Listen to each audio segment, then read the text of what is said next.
Shalom jemaat Tuhan, selamat pagi. Tuhan beserta dengan kita. Itu janjinya, Dia menyertai sampai kesudahan alam ketika kita melakukan pekerjaannya. Karena itu kita sedang terus belajar bagaimana dalam hidup kita sehari-hari kita boleh menggenapi maksud abadinya, rencananya. Karena kita dipanggil bukan hanya untuk happy, diberkati, tetapi kita dipanggil untuk mengerjakan pekerjaan-pekerjaan yang telah ditetapkannya jauh sebelum dunia ini ada. Karena itu pada pagi hari ini mari kita akan melihat sebuah ayat firman Tuhan di dalam kitab Yohanes, saudara. Kisahnya adalah ketika satu hari Tuhan Yesus pergi ke Yerusalem.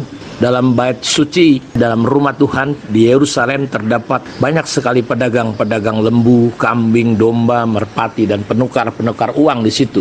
Dan ketika dia sampai di situ, Bapak Ibu tahu dia membuat cambuk dari tali lalu mulai mengusir orang-orang di situ dari bait suci dengan semua kambing, domba, dan lembu mereka. Dan sudah tahu penukar-penukar uang dihamburkannya ke tanah, meja-meja dibalikannya. Dan kepada pedagang merpati dia berkata, ambil semuanya dari sini dan jangan kamu membuat rumah Bapakku menjadi tempat berjualan. Maka teringatlah murid-muridnya bahwa ada tertulis, cinta untuk rumahmu menghanguskan aku. Dan orang-orang Yahudi menantang Yesus, katanya, tanda apa dapat engkau tunjukkan kepada kami bahwa engkau berhak bertindak demikian? Dan sebuah ayat yang terkenal, dia menjawab, rombak bait Allah ini dan dalam 3 hari aku akan mendirikannya kembali. Lalu orang Yahudi berkata, 46 tahun orang mendirikan bait Allah ini, dan engkau dapat membangunnya dalam 3 hari. Tetapi yang dimaksudnya dengan bait Allah ialah tubuhnya sendiri. Kemudian sesudah ia bangkit dari antara orang mati, barulah teringat oleh murid-muridnya bahwa hal itu telah dikatakannya, dan mereka pun percayalah akan kitab suci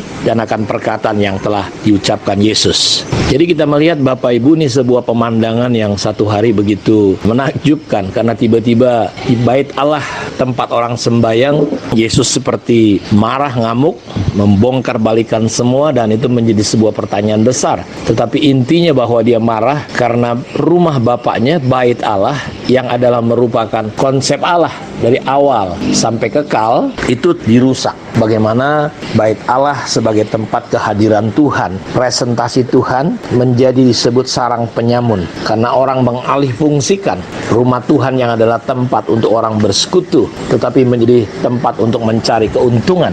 Karena itu Bapak Ibu, kita lihat bahwa konsep Allah ketika dia menciptakan manusia adalah supaya manusia jadi tempat kediamannya, jadi rumahnya. Itu yang dia lakukan di zaman Musa, di zaman Salomo, dan hari ini adalah di zaman kita. Dia ingin gereja, jemaat bukan hanya sekedar ibadah, kebaktian, tetapi kita tidak menjadi tempat kediaman Allah. Jangan biarkan pelayanan, pengakuan akan visi Tuhan justru merusak esensi daripada maksud abadi Allah, supaya kita bisa jadi tempat kediamannya. Terkadang kita melihat gara-gara pelayanan, gereja pecah, gara-gara pengakuan visi Tuhan, gereja hancur, terpecah belah. Sementara harga untuk menyatukan pembangunan bait Allah itu bukanlah ringan, tetapi seharga darah Yesus. Dalam Efesus pasal 2 ayat 11-22, karena itu ingatlah bahwa dahulu kamu sebagai orang-orang bukan Yahudi menurut daging, yang disebut orang-orang tak bersunat oleh mereka yang menamakan dirinya sunat, yaitu sunat lahiriah yang dikerjakan oleh tangan manusia. Bahwa waktu itu kamu tanpa Kristus, tidak termasuk kewargaan Israel, dan tidak mendapat bagian dalam ketentuan-ketentuan yang dijanjikan, tanpa pengharapan dan tanpa Allah di dalam dunia. Tetapi sekarang di dalam Kristus Yesus, kamu yang dahulu jauh sudah menjadi dekat oleh darah Kristus. Karena dialah damai sejahtera kita yang telah mempersatukan kedua pihak dan yang telah merubuhkan tembok pemisah, yaitu perseteruan. Sebab dengan matinya sebagai manusia ia telah membatalkan hukum Taurat dengan segala perintah dan ketentuannya, untuk menciptakan keduanya menjadi satu manusia baru di dalam dirinya, dengan itu mengadakan damai sejahtera, dan untuk mendamaikan keduanya dalam satu tubuh dengan Allah oleh salib, dengan melenyapkan persekutuan pada salib itu. Dia datang dan memberitakan damai sejahtera kepada kamu yang jauh,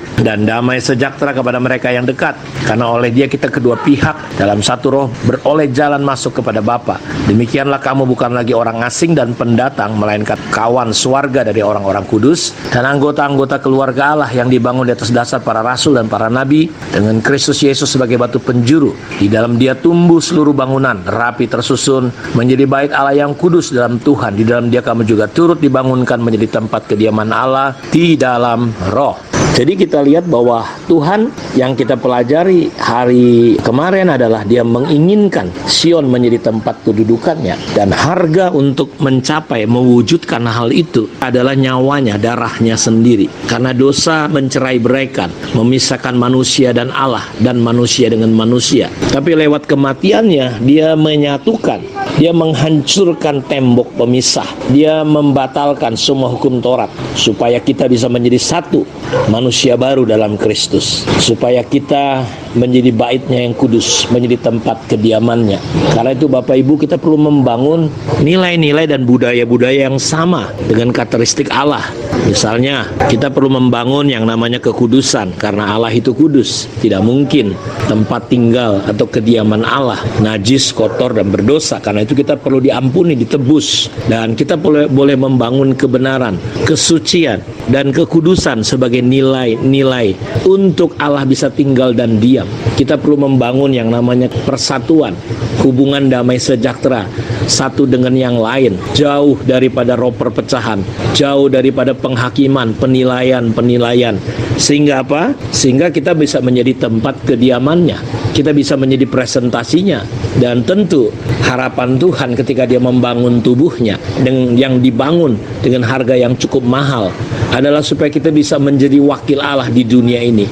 Kita bisa menjadi presentasinya Allah seperti gereja mula-mula, sehingga Bapak Ibu kita bisa melihat Allah bisa mengalir dan menyatakan dirinya lewat kita sebagai bait Allah. Seringkali bukan Tuhan tidak dahsyat dan luar biasa, seringkali bukan Tuhan tidak berkuasa. Allah bukan Allah yang tidak maha hadir, tetapi Dia maha hadir, tetapi Dia tidak bisa menyatakan dirinya di daerah, di tempat yang tidak sesuai dengan pribadinya, kepribadiannya yang adalah kudus, suci, yang adalah komunitas. Karena itu saya percaya Allah mampu menunjukkan dirinya di tengah-tengah situasi ini ketika gereja kita sebagai bait Allah, kita sebagai anak-anak Tuhan bisa hidup dalam kesatuan, melepaskan diri dari penghakiman, dari sebuah kehidupan yang tidak benar, kehidupan yang tidak kudus, kehidupan yang sombong. Karena firman Tuhan berkata, umatku yang atas namaku disebut merendahkan diri, berdoa dan mencari wajahku, dan berbalik dari segala jalan yang jahat, aku akan dengar doanya dari surga,